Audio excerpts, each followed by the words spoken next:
நான் டாக்டர் ஜெஸ்ஸி. வேகமாக என் உடல் எடையை குறைக்கணும் அப்படிங்கிறவங்களுக்கான டிப்ஸ் தான் இது. காலையில் எழும்புனதும் கண்ணாடியை பார்க்கும்போது நான் இன்னும் ஸ்லிம் ஆகணும் அப்படின்னு நினைக்கிறீங்களா? கண்டிப்பாக இந்த டிப்ஸை நீங்கள் ஃபாலோ பண்ணுங்கள். உடல் எடையை வேகமாக குறைக்கிறதுக்கு life style, diet, daily habit இது எல்லாமே முக்கியம். காலையில் எழும்புனதும் வெதுவெதுப்பான தண்ணீரில் கொஞ்சமாக லெமனை பிழிஞ்சு தேன் கலந்து எடுத்துக்கொள்ளலாம். அடுத்து பார்த்தீங்கன்னா, உங்களுடைய உணவில் அதிகப்படியான நார்ச்சத்து நிறைந்த உணவுகள் நிறைய இருக்கணும். நிறைய கீரைகள், பழங்கள், ஹோல் கிரைன்ஸ் இது எல்லாமே எடுத்துக்கொள்ளலாம். அடுத்து சர்க்கரையை கண்டிப்பாக பாதியாக குறைச்சிடணும். டீ, காஃபி எல்லாத்தையுமே அவாய்ட் பண்ணணும். ப்ரோட்டீனை இன்க்ரீஸ் பண்ணணும். ப்ரோட்டீன் அதிகமாகணும்னா நிறைய பாயில்டு எக்கு, அடுத்து இந்த பருப்பு வகைகள் இது எல்லாத்தையுமே அதிகமாக சாப்பிடலாம்.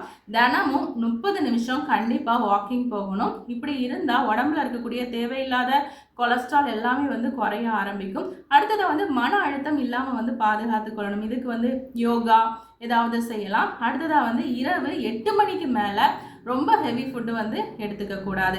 இதை நீங்கள் ஃபாலோ பண்ணிட்டு வந்தாலே எந்த ஒரு ஜிம்முக்கும் போகாமல் ஈஸியாக உங்கள் வெயிட்டை நீங்கள் குறைக்க முடியும். ட்ரை பண்ணுங்கள். நன்றி.